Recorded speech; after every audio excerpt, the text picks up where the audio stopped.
Hi friends, this is Srinivas from Indoqatar projects private limited Hyderabad. Hyderabad అనగానే మనందరికీ వినిపించేది ఇన్ఫర్మేషన్ టెక్నాలజీ, ఐటీ. హైదరాబాద్ ఈ రోజున ఈ స్థాయిలో ఉంది అంటే దానికి ముఖ్య కారణం హైదరాబాద్లో ఐటీ, ఫార్మా, రియల్ ఎస్టేట్. గత కొద్ది కాలంగా ఏదైతే ఆదాయం హైదరాబాద్కు వస్తుందో ఆ ఆదాయంలో మెజారిటీ పోర్షన్ ఆఫ్ ఆదాయం మనకి రియల్ ఎస్టేట్లోనే వస్తుందన్న విషయం అందరికీ తెలుసు. కానీ ఆ రియల్ ఎస్టేట్ నుంచి వచ్చే ఇన్కమ్ సోర్స్ ఏదైతే ఉందో గవర్నమెంట్కి అది కొద్దిగా తగ్గింది అని చెప్పేసి ఈ మధ్యకాలంలో మనం అందరం న్యూస్ చూస్తున్నాం. మోరోవర్ హైదరాబాద్లో రియల్ ఎస్టేట్ రంగం కుదేలయ్యింది అని చెప్పి కూడా కొంతమంది రకరకాలుగా ప్రచారాలు చేయడం జరుగుతుంది. కానీ ఫ్రెండ్స్, ఒక్క విషయాన్ని మీరు కీప్ ఇన్ మైండ్లో ఉంచుకోండి. అది ఏమిటంటే హైదరాబాద్ రియల్ ఎస్టేటు ఇప్పుడు కాదు, భవిష్యత్తులో ఎప్పటికీ కూడా తగ్గదు. రోజు రోజుకి హైదరాబాద్లో రియల్ ఎస్టేట్ రంగం విస్తరిస్తుంది, అభివృద్ధి పదంలో పయనిస్తుందే తప్పితే ఏ రోజున కిందకి పడటం అనేది జరగదు. ఎందుకంటే దీనికి నిదర్శనం హైదరాబాద్లో ఇళ్ల ప్రైసెస్ ఏవైతే ఉన్నాయో రీసెంట్గా వచ్చినటువంటి నివేదికల ప్రకారం 18% గ్రోత్ చూపించినాయి. మోరోవర్ ఇంకొక విషయం ఏంటంటే హైదరాబాద్లో రియల్ ఎస్టేట్ మార్కెట్ డౌన్ అయింది అంటున్నారు, కానీ కొనుగోళ్లు నెమ్మదిగా ఊపందుకున్నాయి. గత కొంతకాలంగా గవర్నమెంట్ ఏదైతే చర్యలు చేపట్టిందో ఆ చర్యలు అందరికీ తెలుసు. హైడ్రాని, మూసీ ఫ్రంట్ ప్యూరిఫైజేషన్ అని అలా రకరకాలుగా గవర్నమెంట్ కాన్సన్ట్రేషన్ వేరే వాటి మీద చేయడం వలన రియల్ ఎస్టేట్ మీద గవర్నమెంట్కి కాన్సన్ట్రేషన్ తగ్గింది అనే భావనలోకి ప్రజలు వెళ్ళారు. కానీ ఇది పూర్తిగా నిరాధారం ఫ్రెండ్స్. ఎందుకంటే గవర్నమెంట్ హైదరాబాద్ని ఇంకొక 50-100 సంవత్సరాల పాటు హైదరాబాద్ నగరం ప్రపంచంలోనే విశ్వనగరంగా ఉండాలి, న్యూయార్క్ని తలదన్నేలా ఉండాలి అని చెప్పి మన సీఎం గారు చెప్పడం జరిగింది. ఆ విధంగా ఉండాలి అంటే దానికి ప్రాపర్ రిసోర్సెస్ ఉండాలి, ఇన్ఫ్రాస్ట్రక్చర్ ఫెసిలిటీ ఉండాలి. ఇవన్నీ ఉండాలి అంటే మీకు ఫర్ ఎగ్జాంపుల్ వాన వచ్చింది అంటే కొద్ది వానకి హైదరాబాద్లో అంతా మురుగునీటితో నిండిపోతుంది. అలా నిండకూడదు. ఎందుకంటే ఫ్యూచర్లో న్యూయార్క్ని తలదన్నే సిటీగా చేయాలంటే ఇక్కడంతా డ్రైనేజ్ సిస్టమ్ సెటప్ సరిగ్గా లేకపోతే ఏ విధంగా కుదురుతుంది? దానికోసమే గవర్నమెంట్ భవిష్యత్తును దృష్టిలో పెట్టుకొని ఈ హైడ్రాని ఇంప్లిమెంట్ చేయడం జరిగింది. రీసెంట్గా గవర్నమెంట్ కూడా ఒక అనౌన్స్మెంట్ చేయడం జరిగింది. హైడ్రా వలన ఎవరు కంగారు పడాల్సిన అవసరం లేదు.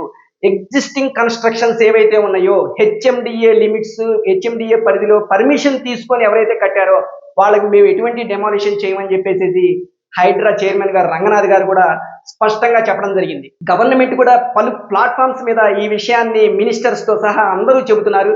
సో ఫ్రెండ్స్, ఏదైతే పర్మిషన్ లేకుండా ఇప్పుడు కన్స్ట్రక్షన్ చేస్తున్నారో వాటిల్ని మాత్రమే డెమాలిష్ చేస్తోంది. ఇవన్నీ చేయటం వలన బిల్డర్స్లో కానీ లేదంటే ఎవరైనా అక్రమార్కులు ఎవరైతే ఉన్నారో వాళ్ళు ఇష్టం వచ్చినట్లు ఈ లేక్స్ ఏవైతే ఉన్నాయో ఆ పరిధిలో కన్స్ట్రక్షన్ చేయకుండా ఉన్నట్లయితే మనకి ప్రాపర్గా వాటర్ ఫెసిలిటీ ఉంటుంది.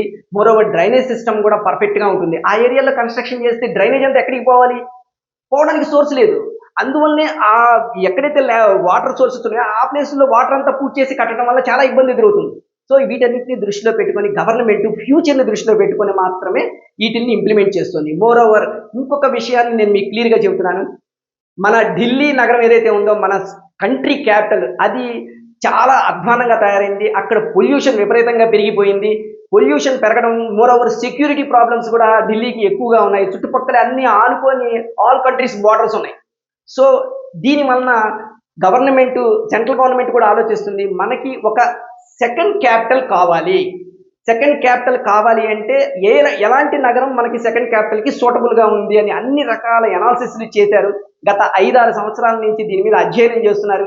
ఇవన్నీ చేసిన తర్వాత ఫైనల్ కంక్లూజన్కి సెంట్రల్ గవర్నమెంట్ వచ్చారని చెప్పి మన విశ్వసనీయ వర్గాల ద్వారా తెలిసింది. వాళ్ళ సమాచారం ప్రకారం హైదరాబాద్ని అతి త్వరలో సెకండ్ క్యాపిటల్గా అనౌన్స్ చేయడానికి కూడా అవకాశాలు మెండుగా ఉన్నాయి. ఎందుకంటే జియోగ్రాఫికల్గా కూడా హైదరాబాదు చాలా నీట్గా ఉంది.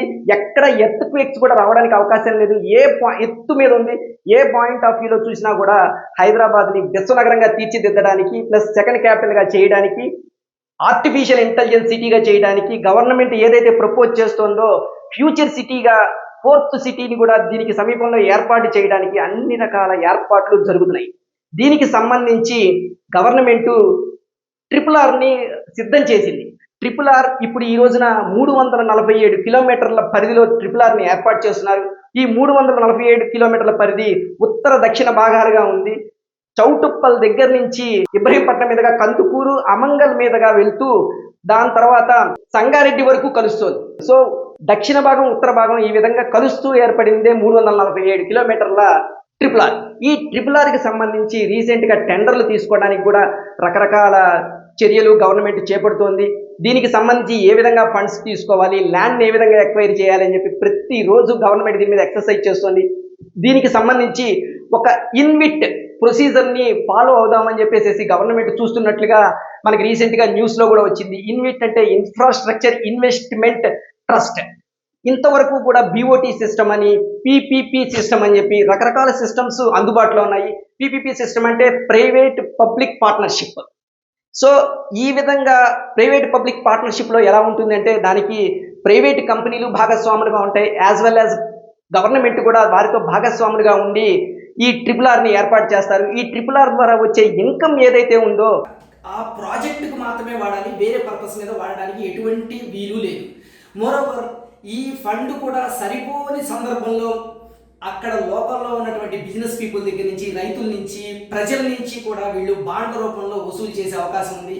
ఈ బాండ్ల రూపంలో వసూలు చేసిన తర్వాత ఎవరైతే ఇన్వెస్ట్మెంట్ చేశారో ఈ బాండ్లలో వాళ్ళకి ఈ టోల్ ద్వారా వచ్చేటటువంటి ఇన్కంలో నుంచి వాళ్ళకి రిటర్న్ ఇచ్చే అవకాశం ఉంది. సో ఈ ఇన్విట్ విధానం అనేది చాలా రాష్ట్రాల్లో రీసెంట్గా ఇంప్లిమెంట్ చేయడం జరుగుతుంది. ఇది స్టేట్ గవర్నమెంట్కి చాలా ప్రయోజనకారిగా ఉంది. More over state government investment చేయాల్సిన అవసరం లేకుండానే ఈ నిర్మాణ సంస్థల ద్వారా ఇన్వెస్ట్మెంట్ చేయించి వాళ్ళకి బెనిఫిషియల్గా ఉండేటట్టు చూసే అవకాశం ఉంది. అందువలన గవర్నమెంట్ ఈ ఇన్విట్ విధానానికి ఎక్కువ ప్రాధాన్యత ఇచ్చే విధంగా పరిశీలిస్తున్నారు. దీన్ని అతి త్వరలో సమగ్ర నివేదికను రూపొందించి దానిలో ఏవేవి లేఖనాలు ఉన్నాయి, ఏవేవి హైలైట్స్ ఉన్నాయి, ఇవన్నిటిని తీసుకొని ఈ విధానం ద్వారా ఫండింగ్ ఏర్పాటు చేసుకొని నిర్మాణ సంస్థలకు ఇచ్చి ట్రిపుల్ ఆర్ని అతి త్వరలో వాటికి టెండర్లు వేసే విధంగా కూడా ప్లాన్ చేస్తున్నారు. సో రానున్న రోజుల్లో టెండర్ వేసిన తర్వాత ఏ కంపెనీ అయితే టెండర్ ఫేవరబుల్గా గవర్నమెంట్కి ఫేవరబుల్గా ఉంటుందో ఆ కంపెనీకి ఈ బాధ్యతలను అప్పగించే అవకాశం ఉంది. మోర్ ఓవర్ బీఓటీ సిస్టమ్ ద్వారా కూడా, బిల్డ్ ఆపరేటింగ్ సిస్టమ్ అన్నమాట, బీఓటీ సిస్టమ్ ద్వారా కూడా మనం ఈ కొన్ని స్టేట్లలో ఈ విధంగా కలెక్షన్ చేయడం జరుగుతుంది. ఇంకొక సిస్టమ్ కూడా ఉంది, హైబ్రిడ్ యాన్యుటీ మోడ్. ఈ హైబ్రిడ్ యాన్యుటీ మోడ్ ద్వారా కూడా కొన్ని స్టేట్లలో కలెక్షన్ చేయడం జరుగుతుంది. కలెక్షన్ ఇన్ ది సెన్స్ ఆ విధంగా కూడా ప్రైవేటు, గవర్నమెంటు ప్లస్ నిర్మాణ సంస్థ సంయుక్త భాగస్వామ్యంలో వీళ్ళు ఈ నిర్మాణాలను ఏర్పాటు చేయడం జరుగుతుంది. దీనిలో ఏంటంటే ఏ విధంగా ఉంటాయి అంటే 40% ప్రైవేటు కంపెనీకి ఏదైతే నిర్మాణ సంస్థకు అప్పచెబుతున్నామో వారికి, ఒక 20% అనేది గవర్నమెంట్ బేర్ చేస్తుంది, మిగతా 40% ఏదైతే ఉందో రుణంగా వెళ్తారు. ఇందులో వచ్చే ఇన్కంలో కూడా గవర్నమెంట్కి రిటర్న్ వచ్చే అవకాశం ఉంది. టోల్ గేట్ ద్వారా వసూలు చేసిన దానిలో 20% ఇన్వెస్ట్మెంట్ గవర్నమెంట్ చేస్తుంది కనుక ఆ 20% ఇన్కమ్ గవర్నమెంట్కి రావడానికి అవకాశం ఉంది. ఇది కూడా ఒక రకంగా ప్రయోజనకారిగా ఉంది. ఈ అన్ని విధాలు కూడా చూసుకున్న తర్వాత అన్ని రకాలుగాను గవర్నమెంట్ ఎక్కువ పెట్టుబడి పెట్టకుండా ఈ ట్రిపుల్ ఆర్ నిర్మాణానికి సంబంధించి ఇన్విట్ విధానం కన్వీనియంట్గా ఉంది కనుక ఇన్విట్ విధానం ద్వారా ఈ ట్రిపుల్ ఆర్ నిర్మాణాన్ని చేయడానికి సకల ప్రయత్నాలు గవర్నమెంట్ చేస్తుంది. ఫ్రెండ్స్, అంటే ట్రిపుల్ ఆర్కి సంబంధించిన పూర్తిగా సమాచారాన్ని గవర్నమెంట్ కలెక్ట్ చేస్తుంది. వన్స్ టెండర్లు వేసి ఈ వర్క్ కనుక స్టార్ట్ చేశారు అంటే కనుక హైదరాబాద్ నలుమూలల నుంచి కూడా విపరీతమైనటువంటి రియల్ ఎస్టేట్ భూమి వచ్చే అవకాశం ఉంది. పర్టికులర్గా శ్రీశైలం హైవేలో ఈ విధంగా భూమి వచ్చే అవకాశం ఎక్కువగా ఉంది. దక్షిణ ప్రాంతంలో శ్రీశైలం హైవే ఎయిర్పోర్ట్కి దగ్గరగా ఉండటం వలన చాలా కన్వీనియంట్గా ఉంది. ఇక్కడ ఇన్వెస్ట్మెంట్స్ ఎవరైతే చేస్తారో వాళ్ళకి మంచి రిటర్న్స్ వచ్చే అవకాశం ఉంది. ఇంకొకటి ఏంటంటే రీసెంట్గా మన శ్రీధర్ బాబు గారు ఒక అనౌన్స్మెంట్ చేయడం జరిగింది. సైబర్ నేరాలను అరికట్టడానికి ఒక వింగ్ని ఏర్పాటు చేశారు. హైదరాబాద్లో ఈ రీసెంట్ కాలంలో 12% సైబర్ నేరాలు పెరిగినాయి. సో దీని మీద కూడా గవర్నమెంట్ ఫోకస్ చేసి ఈ సైబర్ నేరాలు అవి జరగకుండా చూస్తుంది కనుక హైదరాబాద్ దేశంలోనే అత్యల్ప సైబర్ నేరాలు ఉండేటట్టుగా చూస్తున్నారు. అసలు సైబర్ నేరాలు లేకుండా కూడా ఏ విధంగా చేయాలో కట్టుదిట్టమైన చర్యలు తీసుకున్నారు. దానికి సంబంధించి రీసెంట్గా కొన్ని వీడియోని రిలీజ్ చేయడం జరిగింది, పబ్లిక్ అవేర్నెస్ వీడియోస్ని. ఆ వీడియోని రిలీజ్ చేసినప్పుడు ఈయన క్లియర్గా చెప్పారు హైదరాబాద్ డెవలప్మెంట్ రానున్న రోజుల్లో చాలా బాగుంటుందని.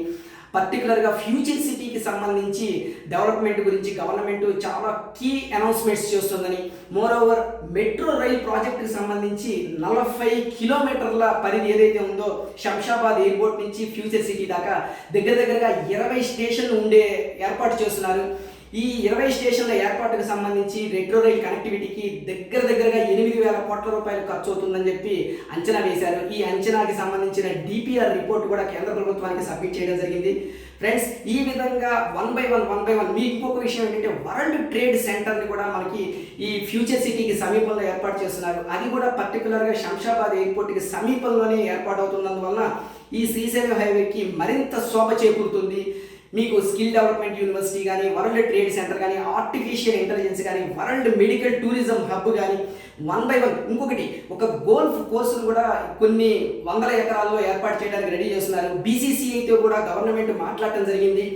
వరల్డ్లోనే నెంబర్ 1 స్టేడియాన్ని కూడా ఈ ఏరియాలో కన్స్ట్రక్షన్ చేస్తున్నారు. ఇంకొకటి ఏంటంటే ప్రజలకు వినోదం కలిగించడానికి సఫారీని కూడా అక్కడ ఆ సరౌండింగ్ ఏరియాలో గవర్నమెంట్ ల్యాండ్ ఉంది కనుక ఏర్పాటు చేయడానికి ప్రయత్నిస్తున్నారు.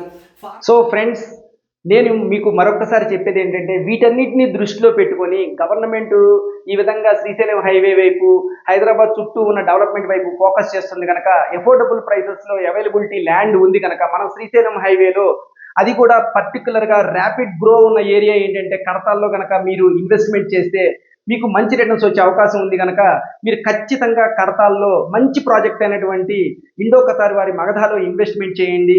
రానున్న రోజుల్లో ఎంతో రిటర్న్స్ని అందుకోగలరు అని చెప్పి నేను ఆశిస్తున్నాను. మరో వీడియోలో మరో టాపిక్తో మళ్ళీ కలుసుకుందాం. Bye friends.